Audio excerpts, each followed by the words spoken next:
Hello friends, நான் தான் உங்கள் சிம்மா பேசுகிறேன். அதாவது இந்த வீடியோவில் எதை பற்றி பார்க்க போகிறோம் அப்படின்னா, வரக்கூடிய சனிப்பெயர்ச்சி. இந்த சனிப்பெயர்ச்சி நிறைய பேருக்கு இந்த அஷ்டம சனி, ஏழரை சனி, கண்ட சனி, அர்த்தாஷ்டம சனி, இந்த மாதிரி ஒவ்வொருத்தருக்கும் ஒவ்வொரு சனி இருக்குது. ஸோ இந்த ராசிக்காரங்கள்லாம் அந்த சனியுடைய தாக்கத்துலேருந்து எப்படி தப்பிக்கிறது அப்படின்றது தான் இந்த வீடியோவில் டீட்டெயில்டாக பார்க்க போகிறோம். அதற்கு முன்னாடி ஒரு சின்ன நோட்டிஃபிகேஷன் மட்டும். அதாவது ஜோதிடம் கற்றுக்கணும் அப்படின்ற ஆர்வம் நிறைய பேருக்கு இருக்குது. ஆனால் அதற்குண்டான வழிகள் நிறைய பேருக்கு இல்லை, அதற்குண்டான ஆப்பர்ச்சுனிட்டிஸ் இல்லை. ஸோ அதனால தான் நம்ம ஜோதிடம் வாட்ஸ்அப்லேயே கிளாஸ் எடுத்துகிட்டு இருக்கோம். அது நிறைய பேட்சஸ் எடுத்திருக்கோம். அதில் அடுத்து வரக்கூடிய பேட்ச்சு மார்ச் மாதம் 10ஆம் தேதி, வர 10ஆம் தேதி அடுத்த வாட்ஸ்அப் வகுப்பு. இது குறிப்பாக கேபி ஜோதிட முறையில் ஜோதிடம் கற்றுக் கொடுக்குறோம். ஸோ இந்த வாட்ஸ்அப் வகுப்புன்றதுனால உலகத்தில் எந்த மூலையில் இருந்தாலும் யார் வேண்டுமானாலும் ஜாயின் பண்ணலாம். ஸோ அதனுடைய கட்டணம் எவ்வளோ அப்படின்னா 3000 ரூபாய் ஃபிக்ஸ் பண்ணியிருக்கோம். மற்றபடி இந்த கிளாஸ் டீட்டெயில்ஸ் தெரிஞ்சுக்கணும் அப்படின்னு விருப்பப்படுறவங்க ஸ்க்ரீனில் தெரிகிற நம்பருக்கு கான்டாக்ட் பண்ணுங்கள். சரியா? ரைட். இப்போ வீடியோ கண்டினியூ பண்ணலாம். அதாவது பொதுவாகவே இந்த சனியை பார்த்தாலே நிறைய பேருக்கு பயம். இந்த ஏழரை சனி, விரய சனி, ஜன்ம சனி, பாத சனி, அஷ்டம சனி, அர்த்தாஷ்டம சனி, கண்டக சனி, இந்த மாதிரி நிறைய சனி இருக்குது. இந்த சனியுடைய தாக்கத்திலேருந்து தப்பிக்கணும், அதுதான் முதன்மையான விஷயம். அதுக்கு என்ன பண்ணணும்? அதாவது முதல்ல சனியை பார்த்து நாம் ஏன் இவ்வளோ பயப்படுறோம் அப்படின்னா, சனி கர்மக்காரகன். கர்மாக்களுக்கு முக்கியமான கிரகம் சனி. கர்ம வினைகளை பொறுத்த வரைக்கும் 2 விதம் இருக்குது. நல்ல வினைகளும் இருக்குது, தீ வினைகளும் இருக்குது. ஸோ இப்போ இந்த கர்மக்காரகன் சனியோட தன்மை எப்படின்னு பார்த்திங்கன்னா, அவர் 2த்தையுமே கரெக்டாக ஈக்குவலாக பேலன்ஸ் பண்ணி நம்மளுடைய கர்ம வினைகளுக்கு ஏற்ப பலனை கரெக்டாக கொடுக்கக்கூடியவர் சனி பகவான். ஸோ அதனால தான் சனியை பார்த்து நிறைய பேர் பயப்படும். அதாவது நம்மளுடைய செய்யக்கூடிய ஒவ்வொரு செயலுக்கும் ஒவ்வொரு விளைவுகள் இருக்குது. அதுதான் கர்மா. நிறைய கர்மா எண்ணங்களால் செய்யக்கூடிய கர்மாக்களும் இருக்குது, செயல்களால் செய்யக்கூடிய கர்மாக்களும் இருக்குது. நம்ம என்ன நினச்சிட்டு இருக்கோம், ஒரு தப்பு பண்ணால் தான் அது தப்புன்னு கிடையாது, ஒரு செயல் செஞ்சால் தான் அது தப்புன்னு கிடையாது. அதை பற்றி நம்ம யோசிக்கிறோம், அப்படி ஒரு கற்பனை பண்ணுறோம் அப்படின்னாலே அது ஒரு கர்மா. அதாவது நிறைய பேருக்கு கனவு வந்துட்டு இருக்கும். அப்பப்போ நமக்கும் வாட்ஸ்அப்பில் நிறைய பேர் மெசேஜ் அனுப்புவாங்க, சார் எனக்கு இந்த மாதிரி கனவு வந்திருக்கு, இது நல்லதா, இந்த மாதிரி எனக்கு கனவு வந்தது, இது கெட்டதா, அப்படி இப்படின்னு நிறைய பேர் டவுட்டு கேட்பாங்க. சில நேரங்கள் வாட்ஸ்அப்பில் மெசேஜ் அனுப்புவாங்க. இல்லை சில பேர் கன்சல்டேஷன் எடுக்கும்போது கேட்பாங்க, எனக்கு ஃப்ரீக்வெண்ட்டாக இந்த மாதிரி கனவு வருது சார், என்ன பண்ணுறது, இதோட அர்த்தம் என்ன அப்படின்னு கேட்பாங்க. அதாவது இந்த கனவு வர்றதே பார்த்திங்கன்னா நம்மளுடைய கர்மா தான். நம்ம ஒரு விஷயத்தை நினச்சிட்டு இருப்போம், அந்த எண்ணமே கர்மாவாக மாறும்.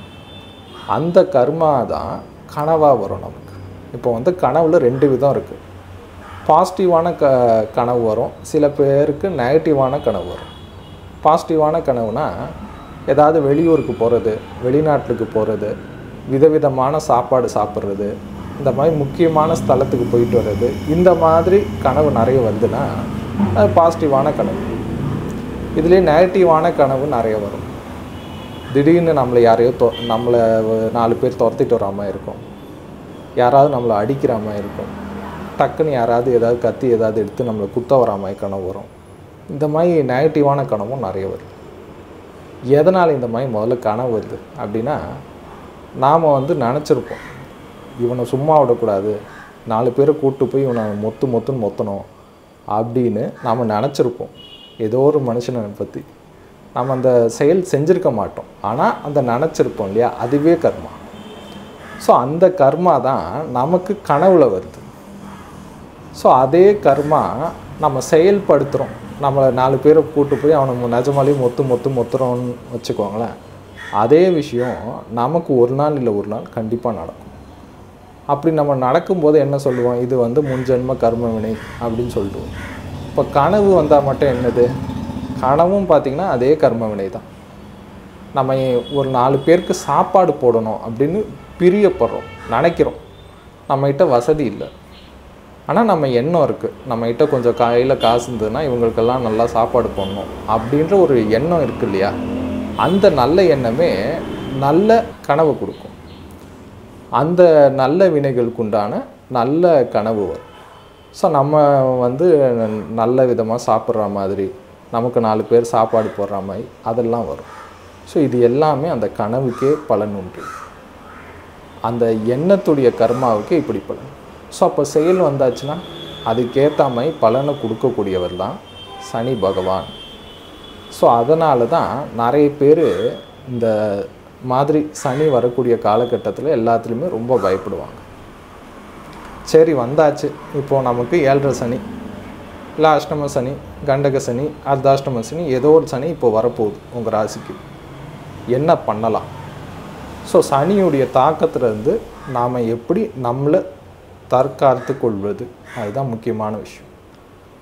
முதல்ல இதுக்கு முதன்மையான பரிகாரம் என்ன அப்படின்னா, அடுத்து வரக்கூடிய அந்த 2.5 ஆண்டு காலம், இல்லை உங்களுக்கு 7.5 சனி ஆரம்பிக்குது அப்படின்னா அடுத்து வரக்கூடிய 7.5 ஆண்டு, உங்களுக்கு ஜென்ம சனி வருது அப்படின்னா அடுத்து வரக்கூடிய 5 வருடம், உங்களுக்கு பாத சனி வருது அப்படின்னா அடுத்து வரக்கூடிய 2.5 ஆண்டு, அர்த்தாஷ்டம சனி, அஷ்டம சனி, கண்டக சனி இதெல்லாம் வரவங்களுக்கும் அடுத்து வரக்கூடிய இந்த 2.5 ஆண்டு காலகட்டம். பேராசை படக்கூடாது, அதுதான் முக்கியமான விஷயம். அதாவது நம்ம வாழ்க்கையில் ஒரே ஒரு விஷயத்தை மட்டும் நல்லா யோசிச்சு பாருங்கள். நம்ம எப்பயுமே கஷ்டப்படுறது எதனால் முக்கியமான விஷயமா இருக்குன்னா, நம்ம வாழ்க்கை ஒரு லெவலுக்கு சீராக போயிட்டு இருக்கும். அந்த பேட்டர்ன்லேருந்து மாறி ஏதோ ஒரு சில ஆசைகள் அதிகமாகி, பேராசை அதிகமாகி, ஏதாவது ஒரு விஷயம் எக்ஸ்ட்ரா ஸ்டெப்பு வைக்கும்போது தான் நமக்கு பெரிய பிரச்சனை இல்லங்கத்தில் போய் மாட்டும். அது எல்லார் வாழ்க்கையிலையும் பார்த்திங்கன்னா கரெக்டாகவே இருக்கும். ஒருத்தர் ஒரு நல்ல வேலைக்கு போவார், நல்ல சம்பாத்தியம் கொடுப்பாங்க, கரெக்டாக அந்த ஜாபு அடுத்த ஒரு 10 வருஷத்துக்கு கேரண்டியாக இருக்குது. அந்த வேலைக்கு போயிட்டு வந்தாலே அந்த சம்பளம் வந்து நல்லபடியாக கிடைக்கும், நல்ல கம்பெனி, நல்ல சம்பாத்தியம், எல்லாமே ஸ்மூத்தாக போயிட்டு இருக்கு. ஸோ அப்போ என்ன இவருக்கு ஆசை வருது அப்படின்னா, இந்த கம்பெனி வந்து நமக்கு இவ்வளோ காசு தரான், ஆனால் நம்மளே பேசாமல் இந்த மாதிரி ஒரு கம்பெனி ஆரம்பிச்சிட்டோன்னா இந்த கம்பெனிக்காரனை விட டபுள் மடங்கு நம்ம சம்பாதிக்கலாம். ஸோ அப்படின்னு சொல்லிட்டு நாம் ஒரு பெரிய நம்ம வேலையை விட்டுட்டு அதே கம்பெனியை நம்ம நடத்துறதுக்கு முயற்சி எடுப்போம். அப்போ தான் நாம் பிஸ்னஸ் ஆரம்பிப்போம். கையில் இருக்க காசு எல்லாத்தையும் போட்டு ஏதாவது கடனெல்லாம் வாங்கி ஒரு பிஸ்னஸ் ஆரம்பிப்போம். அந்த பேராசை தான் அடுத்து வரக்கூடிய காலகட்டத்தில் நம்மளை பெரிய ஒரு வில்லங்கத்தில் மாட்டிவிடும். அதுதான் நம்மளுக்கு வீழ்ச்சியோட ஆரம்பமாக இருக்கும். நிறைய பேருக்கு யோசிச்சு பாருங்களேன், உங்கள் வாழ்க்கையில் எப்போ நீங்கள் கஷ்டப்பட்டுருக்கீங்க அப்படின்னா, கரெக்டாக ஒரு சமமாக போகக்கூடிய வாழ்க்கையை விட்டு கொஞ்சம் மேலே போகணும் அப்படின்னு முயற்சி எடுத்து ட்ரை பண்ணும்போது தான் மாறும். நான் இவ்வளவு ஆண்டு காலம் பலவிதமான மனிதர்கள்கிட்ட பேசியிருக்கேன். ஒவ்வொருத்தர் கன்சல்டேஷன் எடுப்பாங்க இல்லையா, ஒவ்வொருத்தர் ஒவ்வொரு விதம். ஒரு சில கன்சல்டேஷன் என்னால் மறக்கவே முடியாது. ஸோ அந்த மாதிரியெல்லாம் நிறைய இருக்குது. ஸோ அதில் ஒரு சில உதாரணங்கள் உங்களுக்கு சொன்னால் ஈஸியாக புரியும். ஒரு நபர் வந்திருந்தார், அது வந்து நிறைய கடன் இருக்குது, அதுதான் அவரோட பிரச்சனை. கடன் வந்து தலைக்கு மேலே இருக்குது. ஸோ எதனால் இந்த கடன் வந்தது அப்படின்னு பார்த்தீங்கன்னா, அதுதான் பெரிய விஷயம். அதாவது அவர் வழக்கமாக எல்லாரும் மாதிரி ஒரு மிடில் கிளாஸ் ஃபேமிலியிலேருந்து வந்து ஒரு வேலைக்கு போய் சம்பாதிச்சுட்டு இருக்கார். அதுதான் அவரோட நார்மல் லைஃப், அதுதான் ரொட்டீன். போயிட்டு இருக்கும்போது அவர் ஃப்ரெண்டு ஒருத்தர் வந்து சொல்கிறார், நான் வந்து இந்த மாதிரி ஒரு ஃபினான்ஸ் கம்பெனியில் பணம் போட்டிருக்கேன், நான் போட்ட காசுக்கு மாதம் 10% 10% வந்து வட்டி தரான் அப்படின்னு அந்த ஃப்ரெண்டு இவர்கிட்ட சொல்லியிருக்கார். ஸோ இவர் என்ன பண்ணுறாரு அப்படின்னா, பரவாயில்லையே மாதம் 10% இன்ட்ரெஸ்ட் தரான்னா நல்ல இது தானே, போடலாமே அப்படின்னு சொல்லிட்டு இவர் கையில் இருக்க காசை எடுத்து போய் போட்டிருக்கார். ஸோ இதுதான் அந்த ஆரம்ப புள்ளி.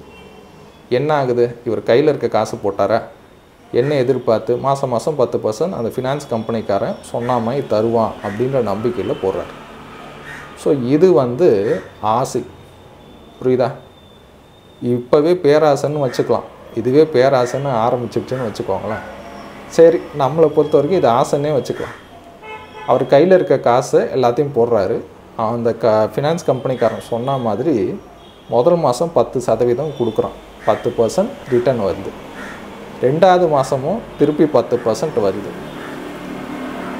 அவர் அடுத்தது என்ன யோசிக்கிறாருன்னா, சரி அட்லீஸ்ட்டு இது வந்து ஆசைன்னு எடுத்துட்டா கூட கொஞ்சம் பொறுமையாக இருக்கணும்ல, அவன் சொன்ன மாதிரி ஒரு வருஷமாவது அவன் கரெக்டாக கொடுக்குறானான்னு பார்க்கணும்ல, போட்ட காசாவது வருதான்னு பார்க்கணும்ல.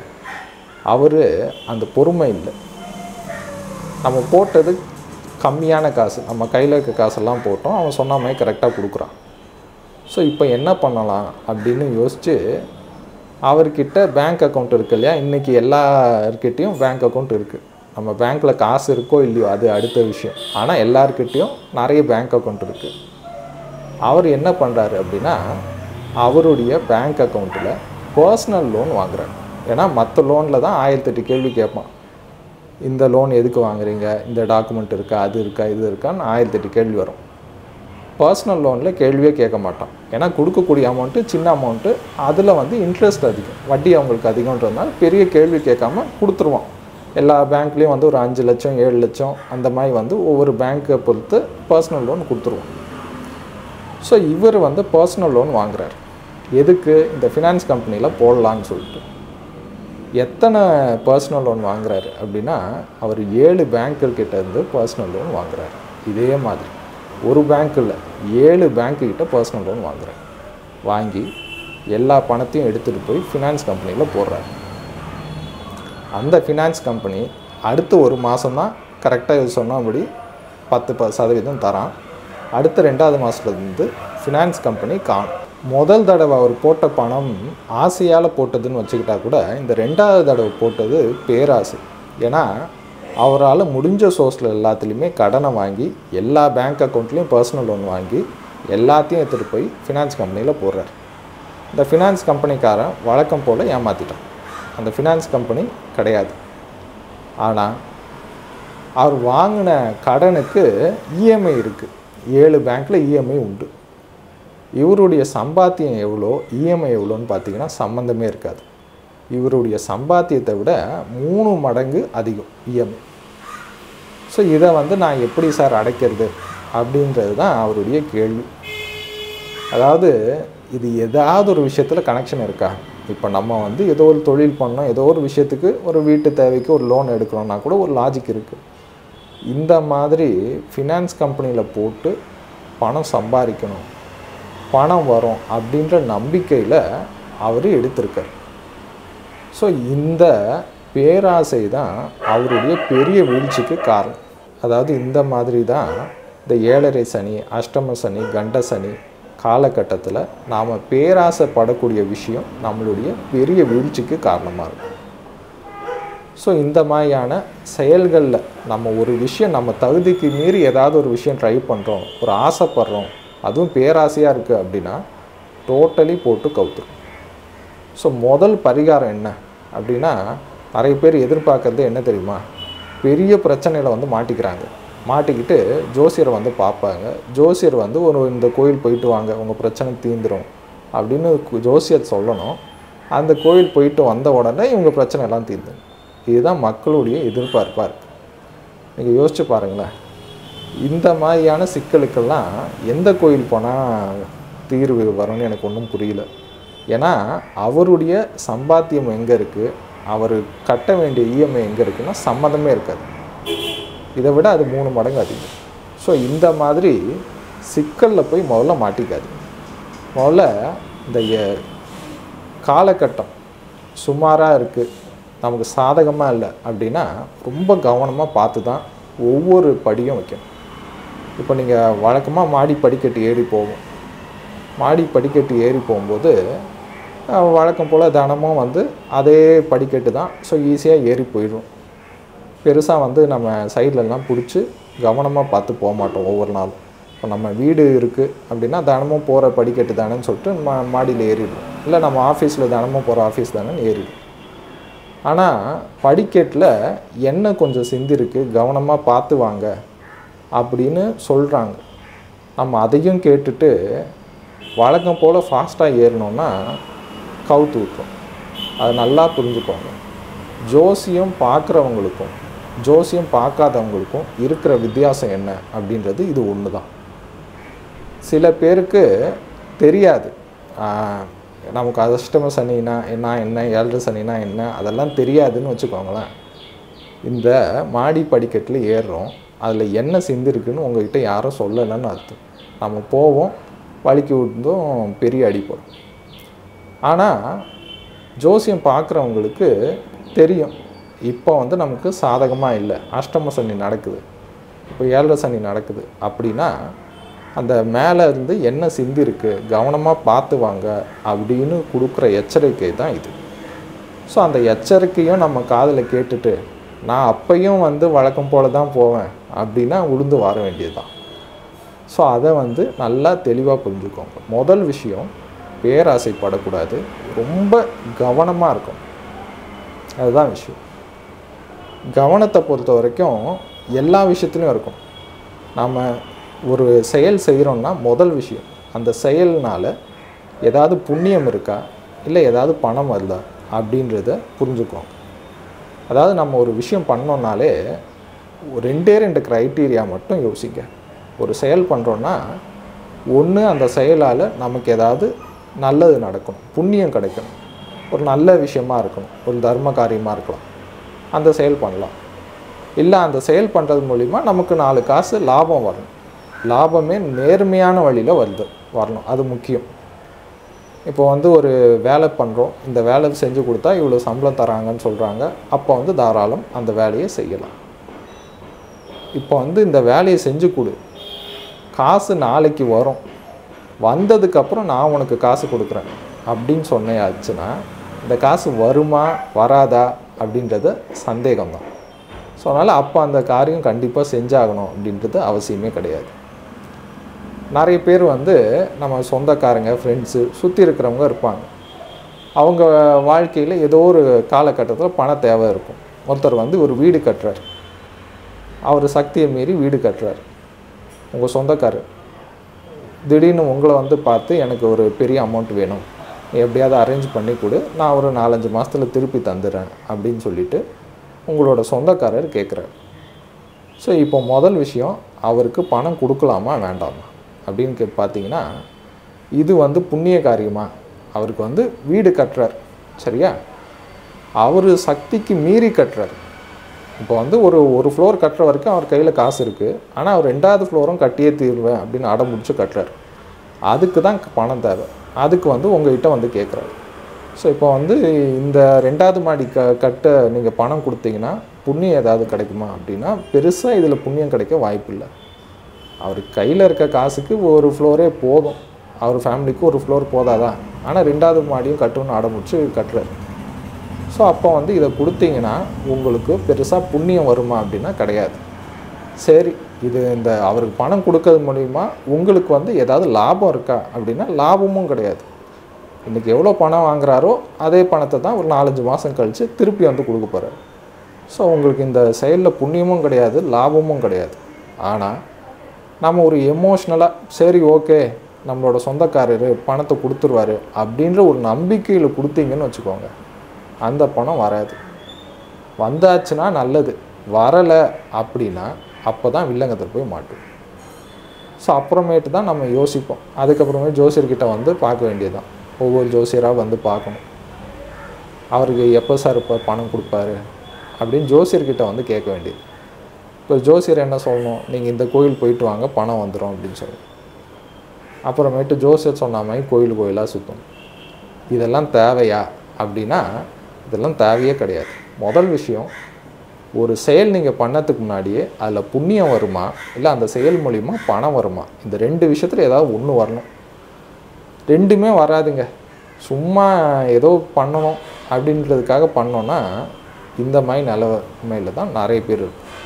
நிறைய பேர் ஒரு சிக்கலில் ஃபினான்ஷியல் இஷ்யூஸில் மாட்டிக்கிறது எதனால் அப்படின்னா 2 விஷயந்தான் மோஸ்ட்லி. ஒன்று, அவங்க பேராசையால் ஏதாவது ஒரு விஷயம் பண்ணும்போது மாட்டிக்கிறாங்க. 2வது விஷயம், அவங்க சொந்தக்காரங்க, ஃப்ரெண்ட்ஸு இவங்களுக்கெல்லாம் சப்போர்ட் பண்ணுறேன் அப்படின்னு போயிட்டு இவங்க மாட்டிக்கிறாங்க. ஸோ இந்த 2 விஷயத்தில் கவனமாக இருந்தாலே இந்த சனியுடைய தாக்கத்துலேருந்து பாதி நீங்கள் கம்மி பண்ணிடலாம். அது மெயினான விஷயம். அடுத்தது, சனியுடைய தாக்கம் வேறு எப்படி இருக்கும் அப்படின்னா உடல் ரீதியான பாதிப்புகளை சில பேருக்கு கொடுக்க வாய்ப்பு இருக்குது. ஏன்னா சனி மந்தக்காரர்கள். ஒரு மனுஷனை ரொம்ப மந்தமாக்கிறோன்னு வச்சுக்கோங்க. மந்தமாக்கிச்சானாலே ஹெல்த் இஷ்யூஸ் வர ஆரம்பிச்சு.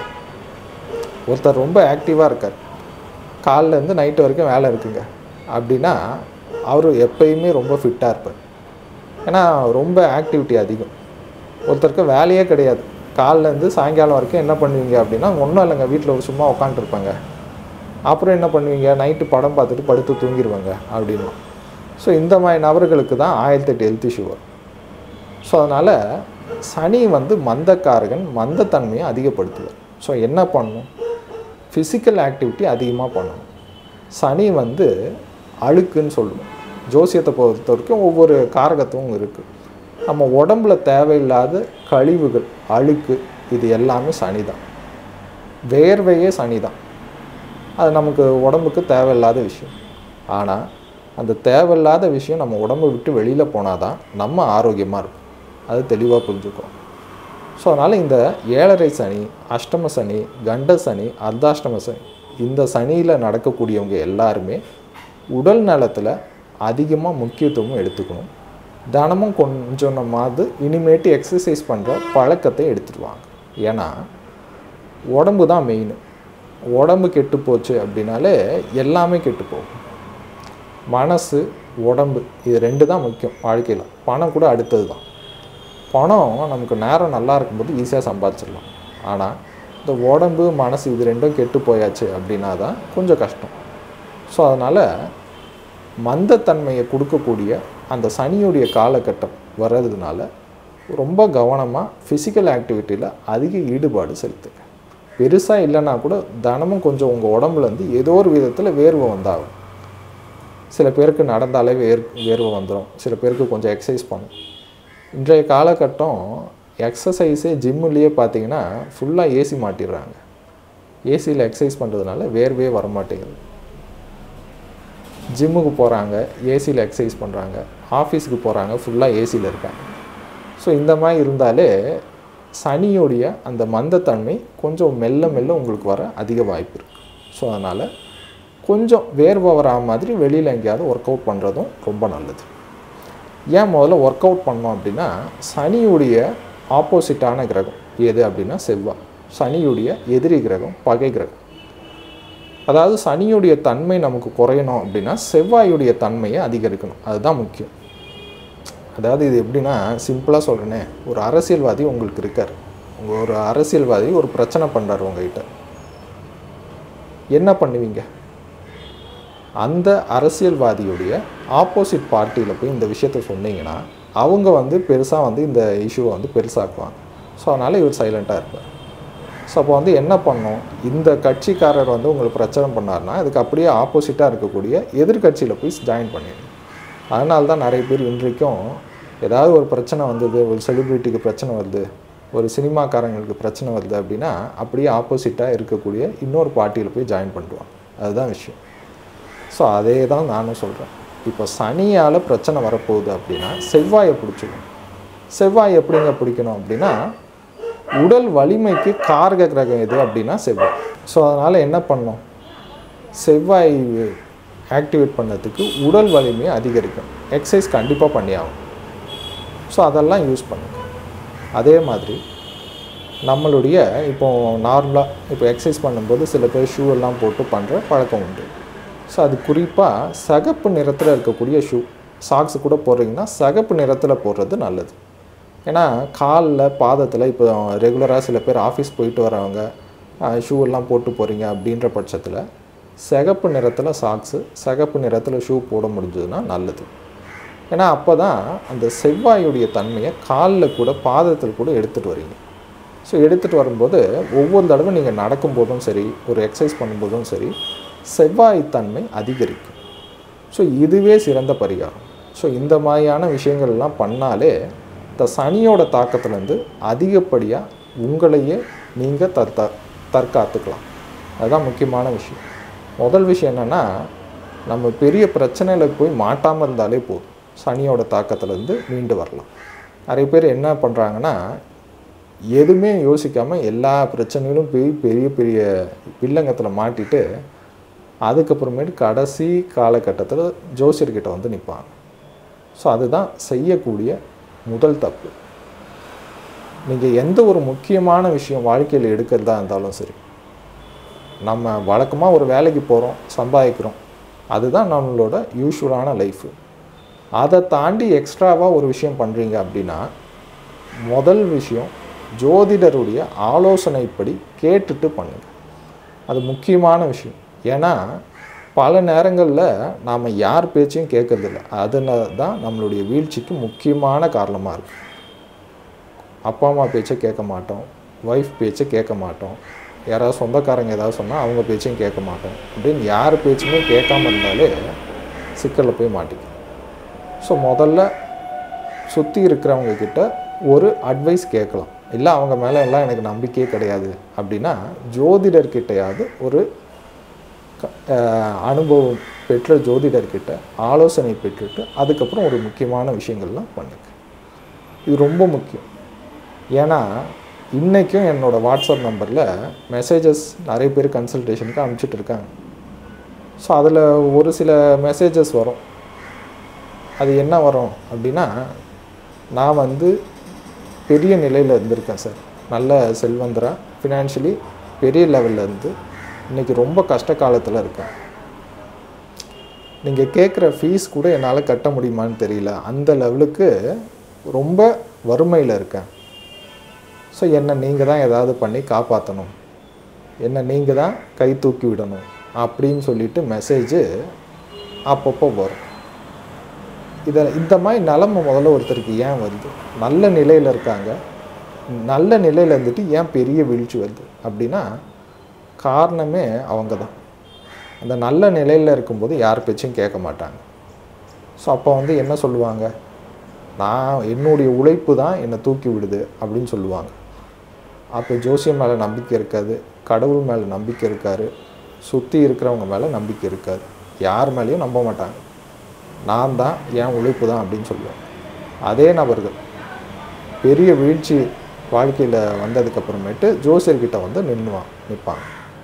இப்போ என்ன சொல்லுவாங்க, நீங்கள் தான் என்னை காப்பாற்றி விடணும் அப்படின்வாங்க. சரி, அந்த நல்ல நிலையில் இருக்கும்போது எவ்வளோ ஜோசியரை போய் பார்த்தீங்க அப்படின்னா, ஒரு ஜோசியர் கூட பார்த்துருக்க மாட்டாங்க. அதே நபர் கீழே வந்துட்டதுக்கப்புறம் ஊரில் இருக்க எல்லா ஜோசியரும் சுற்றி அலைய வேண்டியது. அதாவது நீங்கள் நல்ல நிலையில் இருக்கும்போதே முதல் விஷயம் பண்ண வேண்டியது என்னென்னா, ஒரு ஜோசியரை போய் பிடிங்க. எல்லாருக்குமே ஃபேமிலியில் ஒரு டாக்டர் இருப்பாங்க, ஃபேமிலி டாக்டர். அதே மாதிரி ஃபேமிலி அஸ்ட்ராலஜர்னு சொல்லிட்டு முன்னாடி இருந்தது. இன்றைய காலகட்டம் அப்படி முக்கால்வாசி ஃபேமிலியில் கிடையவே கிடையாது. அதனால தான் நிறைய பேர் பெரிய பெரிய பிரச்சனையில் மாற்ற முக்கியமான காரணமே அதுதான். ஒரு ஃபேமிலி அஸ்ட்ராலஜர்னால் ஒரு ஃபேமிலிக்கு இருக்கணும். வருஷத்துக்கு ஒரு தடவையாவது அந்த ஜோசியரை போய் பார்த்து இந்த காலகட்டம் எப்படி இருக்குது, என்னெல்லாம் பண்ணலாம், எப்படி கொஞ்சம் கவனமாக இருக்கும் அப்படின்றத கேட்கணும். இல்லை அட்லீஸ்ட் ஒரு லைஃப்பில் முக்கியமான விஷயங்கள், ஒரு கடன் போட்டு நான் வீடு வாங்க போகிறேன், ஒரு பிஸ்னஸ் ஆரம்பிக்க போகிறேன், இல்லை கையில் இருக்க காசெல்லாம் போட்டு நான் ஃபாரின் போக போகிறேன், இந்த மாதிரி முக்கியமான ஒரு விஷயம் பண்ண போகிறேன் அப்படின்னா ஒரு ஜோசியர்கிட்ட வந்து கேட்டாகும். அதுக்கு கரெக்டான ஒரு ஜோசியரை உங்களுடைய வாழ்க்கைக்கு தேவைக்கேற்ப பிடிச்சி வச்சுக்கணும். அதுதான் முக்கியம். ஸோ இதை எப்போ பண்ணலாம் அப்படின்னா, நீங்கள் நல்ல நிலையில் இருக்கும்போது தான் பொறுமையாக ஒரு 4-5 ஜோசியரை பார்த்து நம்மளுக்கு எந்த ஜோசியர் செட் ஆகிறார், யார் கரெக்டாக இருக்கா அப்படின்றது உங்களுக்கே தெரியும். ஸோ அந்த காலகட்டத்தில் நீங்கள் ஒரு நல்ல ஜோசியரை பார்த்து அவங்களுடைய அறிவுரைப்படி இருந்தீங்கனாலே வீழ்ச்சி வரவே வராது. நிறைய பேர் அப்படி பண்ணுறோமா அப்படின்னா அப்படி பண்ணுறதே இல்லை. சில பேர் கன்சல்டேஷன் வருவாங்க. கன்சல்டேஷன் வந்து நான் வந்து இப்போது கல்யாணம் 2 மாதம் முன்னாடி தான் சார் பண்ணேன், டிவோர்ஸ் பண்ணுற லெவலில் இருக்குது, பெரிய பிரச்சனை ஃபேமிலியில், அப்படின்னு சொல்லுவாங்க. ஜாதகத்தை பார்த்தேன், சுத்தமாக மேட்சே கிடையாது, பையனுக்கும் பொண்ணுக்கும் சம்மந்தமே இல்லை. இதை எப்படி சார் நீங்கள் கல்யாணம் பண்ணீங்க? எந்த மேட்சுமே கிடையாது, நீங்கள் ஜோசியம் ஜாதகம்லாம் பார்க்கலையா அப்படின்னு கேட்டால், சார் எங்கள் வீட்டில் வந்து பார்த்தாங்க சார், பார்த்தாங்க, பொண்ணு நல்லா இருக்குது, ஜாதகம்லாம் பெருசாக பார்க்க வேண்டாம்னு சொன்னாங்க, அப்படின்றதுனால நான் பெருசாக பார்க்கல சார். ஆனால் நான் உங்கள் வீடியோஸ் 6 வருஷமாக பார்த்துட்டு இருக்கேன் சார் அப்படின்னு சொல்லுவாங்க. 6 வருஷமாக பார்த்து இன்னும் பிரயோஜனம், இப்போ கல்யாணம் பண்ணும்போது பார்த்துருக்கலாம்ல. ஸோ அந்த மாதிரி தான் இருக்குது நிலவரம். அதாவது தெளிவான ஒரு முடிவு எடுங்க. முதல்ல இந்த மாதிரி காலகட்டங்களில் நமக்கு வழிகாட்டுறதுக்கு யாராவது ஒரு வழிகாட்டி கண்டிப்பாக தேவை. ஸோ ஒரு வழிகாட்டுதலோடு எடுக்கக்கூடிய முயற்சிகள் சக்ஸஸை கண்டிப்பாக கொடுக்கும். சக்ஸஸ்ன்னு இல்லை, நீங்கள் ஃபெயிலியர்லேருந்து தப்பிச்சாலே போதும், ஜெயிச்சிட்டிங்கன்னு அர்த்தம். அதாவது இது ஒரு டெஸ்ட் மேட்ச் மாதிரி தான். டெஸ்ட் மேட்ச்சில் நமக்கு டைம் சாதகமாக இருக்கும்போது ரன்ஸ் அடிக்கலாம்.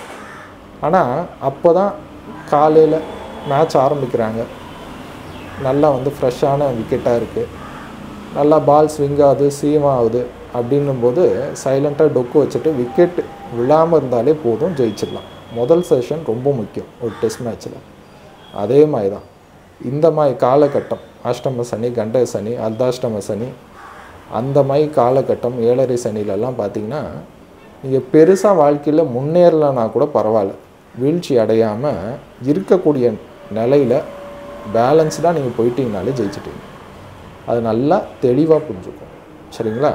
ஸோ இந்த விஷயங்கள் பண்ணியாச்சுனாலே கண்டிப்பாக இந்த சனியுடைய தாக்கத்துலேருந்து பெரிய லெவலில் தப்பிச்சு வரலாம், மீண்டு வரலாம்.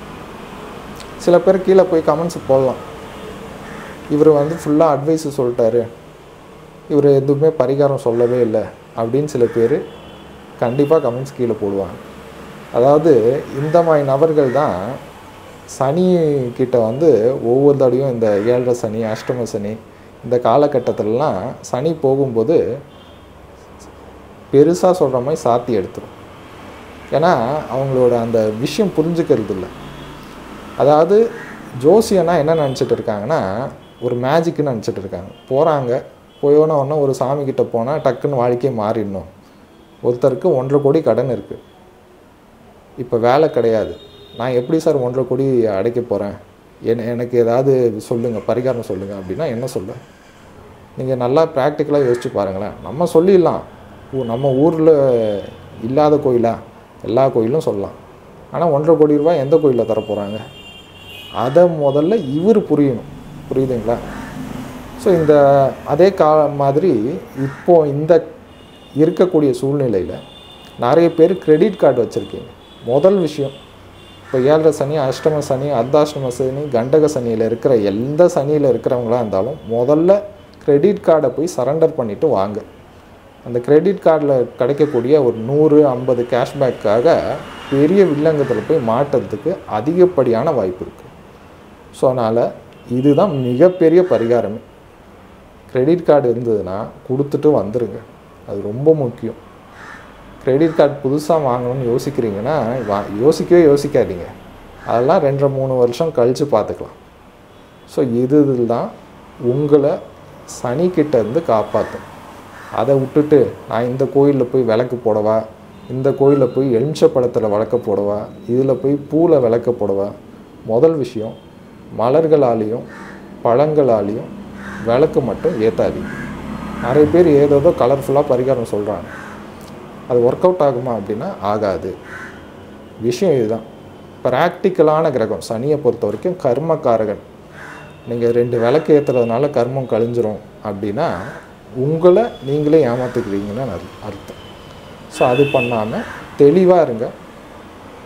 கடவுளுடைய அனுகிரகத்தால் இந்த காலகட்டத்தை மீண்டும் வரலாம். சரியா? Thank you friends.